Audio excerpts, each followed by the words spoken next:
नमस्कार दोस्तों, मैं दिनेश कुमार उपस्थित हूं आपके अपने परिवार नंदनी आईएएस के इस ऑनलाइन प्लेटफॉर्म पर, जहां आपको दिया जाता है प्रतिदिन खबरों का एपिसोड भी अलग से छोटे छोटे 5 से 10 मिनट की वीडियो के रूप में। आज के इस एपिसोड में हम जानने वाले हैं वह है ब्रिक्स समूह। क्या है ये कौन सा ऐसा समूह है जो हमें पढ़ना आवश्यक है?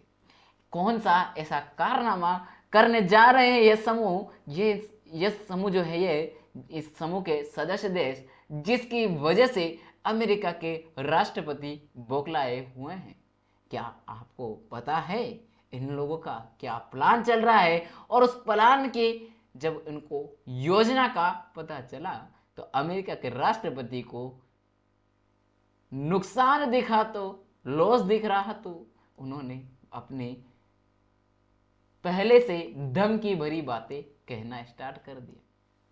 तो क्या है वे, ऐसा क्या रहस्य है जो करने जा रहे थे? इन्होंने योजना बनाई है, उस योजना के कारण अमेरिका डरा हुआ है, अमेरिका को डरा दिया ब्रिक्स समूह ने। तो देखिए इस क्लास को अंत तक, आपके हर सवाल का जवाब आज मिलेगा। हाल ही में अमेरिका के राष्ट्रपति ने ब्रिक्स देशों को चेतावनी दी है कि अगर उन्होंने अपनी खुद की साझा अर्थात कॉमन मुद्रा अगर निकाली, कॉमन करेंसी अगर आपने लॉन्च की, तो हम क्या करेंगे, अमेरिका क्या करेगा, उस योजना पर अगर आगे बढ़े आप तो अमेरिका 100% टैरिफ लगा देगा। क्यों हम कॉमन करेंसी लाने जा रहे हैं, क्यों ऐसा करने जा रहा है ब्रिक्स समूह? तो वो इसलिए कर रहा है कि अमेरिका बार बार टैरिफ की धमकी देता रहता है, क्योंकि उसी का डॉलर पूरे विश्व में चल रहा है। तो कहीं ना कहीं उसका जो मोनोपोली है वह खत्म होता दिख रहा है।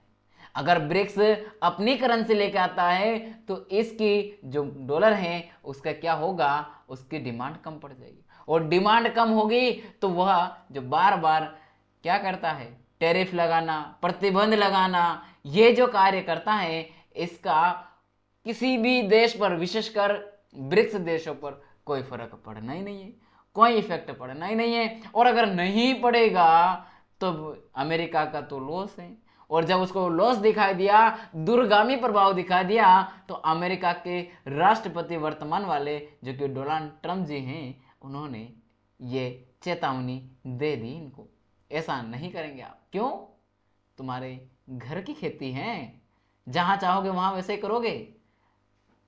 ब्रिक्स का पूरा नाम अगर कहा जाए ब्रिक्स में तो ब्राजील, बी से ब्राजील, आर से रशिया, आई से इंडिया, सी से चाइना, एस से साउथ अफ्रीका। इन देशों का नाम आपको याद होना चाहिए, पांचों का। ये 5 अक्षर ब्रिक्स, जो नाम 5 अक्षर से मिलकर के बना है, ये 5 अक्षर डिनोट करते हैं इन 5 देशों को। ये 5 देश प्रारंभ में 4 थे, आगे चलकर एक कमी महसूस हो रही थी, उसने कहा हम इंतजार कर रहे हैं आपके पास आने का, बस आप परमिशन दीजिए। साउथ अफ्रीका है, दक्षिण अफ्रीका, जैसे उसने कहा तो इसे भी इसमें जोड़ दिया गया 2010 में। और जब जो ब्रिक था पहले, वह आगे चल करके क्या हो गया, 2010 में ब्रिक्स में बदल गया, ब्रिक्स में बदल गया। यह ब्रिक्स की थोड़ी पृष्ठभूमि मैंने आपको बताई है। सबसे पहले यह जो है 2001 में इसकी अवधारणा एक तरीके से रख दी गई थी कहीं ना कहीं, लेकिन बाद में इसमें जो आपका दक्षिण अफ्रीका मिला है, वह कौन है, गोल्डमैन सैक्स एक अर्थशास्त्री हैं, जिन्होंने क्या किया, जिम ओलिन द्वारा यह जो इसकी शुरुआत की थी, ब्रिक्स की अवधारणा की शुरुआत की थी। और इसका आगे चलकर समय समय पर विस्तार होता है। 2010 में इसमें एक मेंबर और जुड़ता है, और वह कौन है, वह है आपका दक्षिण अफ्रीका। तो ब्रिक्स से बनता है ब्रिक्स, और ब्रिक्स की स्थापना और उद्देश्य क्या है इसका, तो ब्रिक्स की स्थापना 2006 में की गई संयुक्त राष्ट्र महासभा की एक बैठक के दौरान। ब्रिक देशों के जो प्रतिनिधि वहां पर थे, उन्होंने अनौपचारिक रूप से मिलना शुरू कर दिया। 2006 में ही वे कहीं ना कहीं अवधारणा धीरे धीरे अपने अंदर लाते जा रहे थे। यह समूह दुनिया के सबसे विकासशील देशों को एक साथ लाने के लिए बनाया गया था। इसका उद्देश्य था कि दुनिया के वे सभी विकासशील देश एक समूह के रूप में इकट्ठे होंगे ताकि वैश्विक लेवल पर इन सभी देशों का हित देखा जा सके और अच्छे से कार्य किए जा सके, ताकि अमेरिका और जो उत्तरी अमेरिका है वह और पश्चिमी यूरोप के जो देश हैं वहां के राजनीति और अर्थव्यवस्था की जो शक्ति बनी हुई है, मोनोपोली बना हुआ है, उसमें क्या किया जा सके, संतुलन बनाया जा सके, संतुलित उनको किया जा सके। ब्रिक्स का उद्देश्य अंतर्राष्ट्रीय मुद्रा कोष और विश्व बैंक जैसे पश्चिमी प्रभुत्व वाले वैश्विक संस्थानों के प्रभाव के मुकाबला करना था। यह इनका करना मुख्य उद्देश्य है। ब्रिक्स समूह का क्या कार्य करता है, तो यह संगठन सदस्य देशों के बीच क्या करता है, आर्थिक सहयोग को बढ़ावा देने और दुनिया में उनकी आर्थिक और राजनीतिक स्थिति को मजबूत करने का कार्य करता है।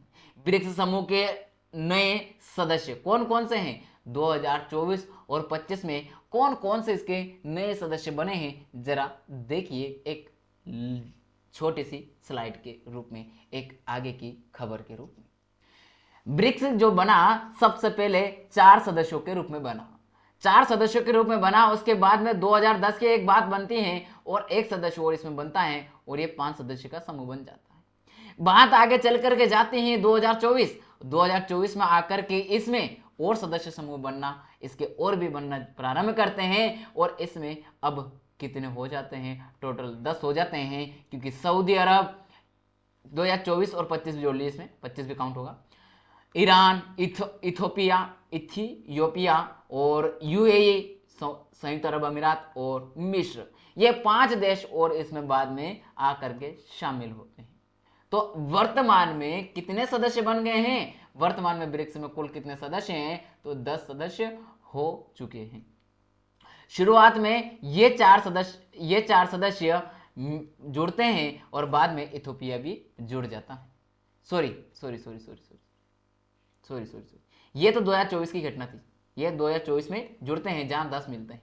लेकिन बात आती है 2025 की, 2025 में आकर एक देश और इसमें आकर के जुड़ता है और वह देश होता है इंडोनेशिया। इंडोनेशिया ने भी 6 जनवरी 2025 को क्या कर लिया, पूर्ण सदस्य के रूप में अपने आप को ब्रिक्स के रूप में शामिल कर लिया है। अब ब्रिक्स में अगर 2025 के मुताबिक देखा जाए तो कितने सदस्य हो गए हैं, उसमें हो गए हैं टोटल 11। 2024 में कितने बने थे, 2024 में 5 और जुड़े थे, तो 5 और जोड़े थे, 5 + 5 मिलकर कितने हुए थे, 10। अभी हमने देखा 2024 तक की बात हमने की, वर्तमान मतलब 2024, यहां जो बात कर रहे थे हम 2024 की कर रहे थे, तो 2024 में कितने थे, 10 रह गए। लेकिन वही 6 जनवरी 2025 को पहुंच करके एक सदस्य और शामिल होता है, वह है आपका अपना इंडोनेशिया। ब्रिक्स का वैश्विक प्रभाव क्या है, ब्रिक्स का विश्व में, तो संयुक्त जनसंख्या के रूप में अगर देखें पूरे ब्रिक्स समूह की, तो 3.5 अरब, जो कि लगभग पूरी दुनिया का 45% जनसंख्या किस में आ जाती है, 45% जनसंख्या को कवर करता अकेला ब्रिक्स। तो इसको हल्का फुल्का तो नहीं ले सकते। अमेरिका के राष्ट्रपति को यही तो आंकड़ा डरा रहा है कि अगर इन्होंने खुद की करेंसी प्रारंभ कर दी तो इनका व्यापार, लेन देन वगैरह सब इसमें होने लग जाएगा और इसकी वजह से ये जो मार्केट है, कहीं ना कहीं ब्रिक्स का मार्केट हमारे हाथ से निकल जाएगा। इनके ऊपर हम किसी तरह का कोई प्रतिबंध, टैरिफ नहीं लगा पाएंगे और इसी को देखते हुए उन्होंने ये चेतावनी देना चाहा। संयुक्त अर्थव्यवस्था में अगर देखें हम पूरे विश्व में इन देशों की एकजुट अगर अर्थव्यवस्था देखें ब्रिक्स की, तो कुल जीडीपी में डॉलर में कितना है, 28.5 ट्रिलियन से अधिक है, जो विश्व की अर्थव्यवस्था का 28% अकेला ब्रिक्स लेकर के बैठा। इसलिए महत्वपूर्ण है, इसलिए अमेरिका के राष्ट्रपति को आकर के सामने भविष्य की अपनी जो बातें हैं, उनका भविष्य कहां जा रहा है वो देखते हुए इन्होंने घोषणा की। ईरान, इसमें तेल उत्पादन में देखेंगे अगर हम, तो ईरान है, सऊदी अरब है और यूएई का शामिल हो जाना, सऊदी अरब, इन तीनों देशों का होना कहीं ना कहीं ब्रिक्स के लिए और बढ़ा देगा। और जब ये तीनों देश इसमें शामिल हो रहे हैं तो पूरे विश्व में ब्रिक्स वह दुनिया का तेल उत्पादन में वह संगठन बन गया जो लगभग कच्चा तेल उत्पादन में 44% है। बात करें हम निष्कर्ष की तो ब्रिक्स एक समूह वैश्विक शक्ति संतुलन को बदलने की दिशा में एक महत्वपूर्ण मील का पत्थर सिद्ध हो रहा है। जो कभी मोनोपोली कहा जा रहा हमारे बिना विश्व नहीं, वे कह रहे हैं कि आप ऐसा मत कीजिए, ऐसा मत कीजिए। अब वो चेतावनी के रूप में ही बोलेंगे, हालांकि नहीं, क्योंकि वो अपना पावर दिखाने का प्रयास जो करते हैं। इसके विस्तार से विकासशील देशों की आवाज और मजबूत हो रही है और इसकी वजह से अंतरराष्ट्रीय वित्तीय और व्यापारिक व्यवस्थाओं में क्या होगा, संतुलन स्थापित होगा। और संतुलन अगर स्थापित होगा तो जो मोनोपोली, जो एकाधिकार, जो टैरिफ की धमकियां देने का है वह नहीं हो पाएगा। तो यह रहा हमारा आज का जो टॉपिक था ब्रिक्स। ब्रिक्स को आप सबने जाना। आई होप आपको अगर कवर नहीं रहा होगा तो आपको पूरा विस्तार समझने को मिला। ब्रिक्स में वर्तमान में जो सदस्य हैं, वर्तमान में वह कितने हो गए, 11 हो चुके हैं। 6 जनवरी 2025 के तक की बात हम कर रहे हैं। याद रहे ये 6 जनवरी को आप सभी को कमेंट बॉक्स में बताना है, कमेंट में, कि 6 जनवरी को जो सदस्य बना है वह कौन सा देश है। देखता हूं आपने वीडियो कितना एकाग्रता से देखा है।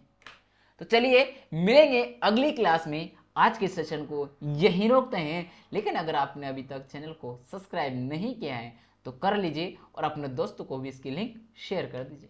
तब तक के लिए जय हिंद, जय भारत।